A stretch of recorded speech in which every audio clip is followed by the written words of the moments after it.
Do you wish well for others, and do you offer kindness, compassion, understanding to others in the river of your life? My name is Heather Feather. I am the owner of Rare Bird Medicine, and today's topic is better for you. Heather Feather often says, whenever people drive crazy with her or whenever they act crazy with her, I wish better for you. The fruit you hand me is the fruit upon which you will chew, and I wish better for you. I wish better for you than this sad, paltry sum that you are handing me this day. You know, one of the things that is available when you are putting yourself in the light of other people's attention is that people can use their attention to have a lowly idea of you and to critique you and to attack you and to hold small thoughts. But the reality and the truth is, if any of you are not sharing your voice and sharing your life and sharing what you have to offer because you just think nobody's going to wish well for me and people are crazy and they might be mean. People can absolutely be mean, but whenever somebody is speaking, they are at all times speaking about themselves and their own consciousness. And a dark consciousness only has darkness to offer. An unintegrated shadow self is only going to offer compost for you. You know what I mean? And it's like, okay, thanks for the compost. Throw it in the garden and get away from me. Like, you know, that's about you. It doesn't have to do with me, but I'm more than happy to use it as compost in my garden. I'm not going to get attached to your tiny, small idea of what I am. I can see that you're having a lot of judgment and attachment and oppressive, low compassion, low generous listening, low ability to be open to the fact that you don't know any human being. Heather is well aware. Out of all 8.2 billion of you, I know none of you. I know none of you. And I've done my level best to ask lots of questions and to be a generous listener and to be attentive and to be inquisitive and to be considerate and to be kind. And still, I'm a human. I fail myself sometimes daily. And I still am never going to comprehensively know another person. And so someone can come in and watch a 10-minute video of me and decide, oh, I get this lady. I know what she is. And it's like, do you? Do you know all that I am 5 decades deep? Everything I've experienced, everything that I be. When you look upon another, are you aware that you know not who they are and what shoes they walk in? Heather Feather has surrendered all of her atoms, all of her being, her tongue, her hands, her eyes, her ears, the nose that smells the scent and the breeze, to divinity, to Sophia, if you follow a Gnostic principle, which is what Jesus studied. Sophia is the Gnostic idea of divinity. Or if you follow something more Abrahamic, Yahweh, Jehovah, Creator, Allah. This goes by many names. The Lord our God, Brahma, Vishnu, Shiva, the Trinity. It's like the one.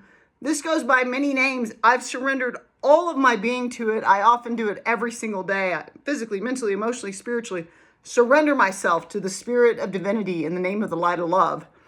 And still, totally offering and surrendering myself to divinity, people can come in.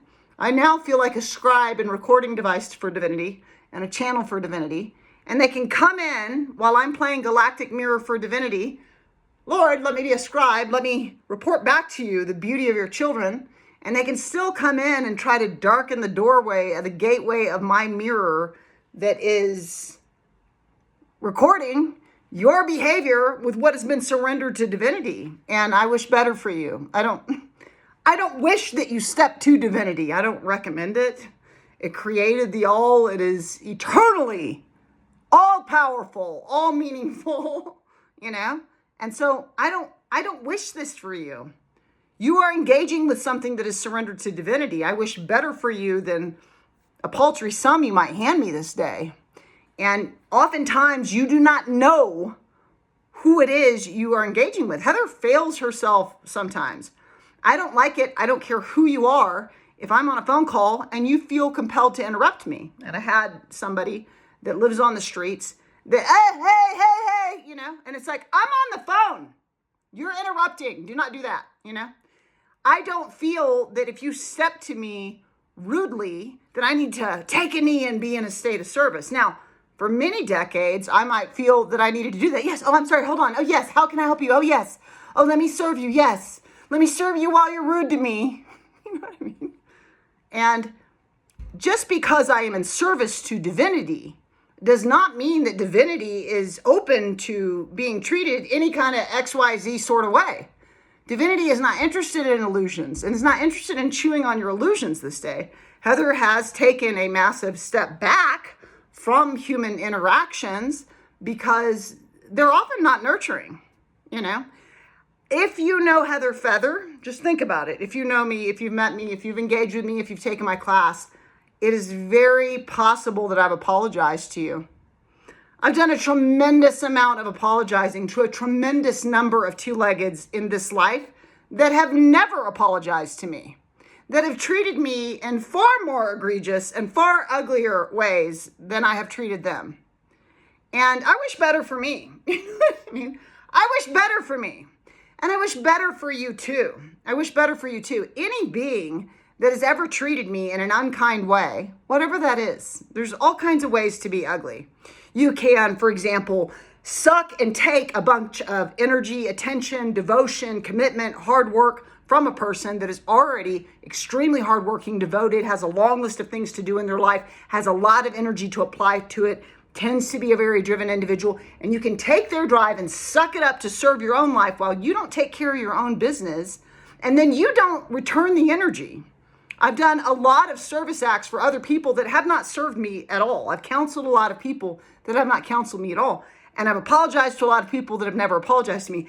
I don't do those things because I'm wanting anything else from anyone else. I do those things because I am in service to something that is far larger than I. And I feel a call. And that call has been so strong, that impulse, that impetus to serve what the Creator created in devotion that I have to the Creator, that there are times when I recognize I am expending a lot of energy into a person that is not on any level equanimous with me. And on some level, this is a physical, mental, emotional, and spiritual, or all four, drain for me. I'm offering, I'm extending, I'm giving. What are you giving to me? How often do I come to visit you? How often do you come to visit me? How often do I say sorry to you? How often have you said sorry to me in this life? And there's this awakening around this piece of my life is not going to, no one else is going to come in and cause my life to be in a state of balance. And because when I give freely, and because I do not expect return, that does not mean that I do not need to be attentive to the energies that are present in my life and the imbalances and the leakages that can be present when you are an overgiver. If you are an overgiver, like Heather Feather, because birds of a feather flock together, and I'm out there for the very rare birds that are generously giving, generously listening, generously apologizing, generously surrendering, generously serving. If you are an overgiver, you are out of balance. You are out of balance. I'm here to tell you that's not a healthy way to be. It is important for you to be able to receive. I received healing touch. Spirit just felt compelled to pick me up and drop me off in Albuquerque, New Mexico, which is essentially how I'm here. Spirit summons me to move when it's time to move. I feel the wind at my back. I told God, where do you want me to move? A semi drove past me that said Albuquerque. I went to my best friend's house at the time. She got a pendulum and we got a US map and it circled Santa Fe. And that's how I'm here today. So I am listening to Spirit and I am serving Spirit. And one of the loudest things that Spirit has to say is not only am I at home with Spirit and not in this ego delusion dream called our world, but serving me, the temple that has come to serve Spirit, greatly serve Spirit. How are you today, Heather? Physically, mentally, emotionally, spiritually. Heather Feather always wishes better for you. Heather Feather often prays and thinks of all beings connected to rare bird medicine, thinks of all beings in the river of her life, family members, friends, former lovers, people I wanted to be lovers with and never was. And I always pray grace and goodness. And I often wish better for you. And if you send any negative energy to me, I send it back to you with the awakened blessing that love is the answer, because I wish better for you. But are you wishing better for you too? You can always subscribe to Rare Bird Medicine on YouTube. Amun.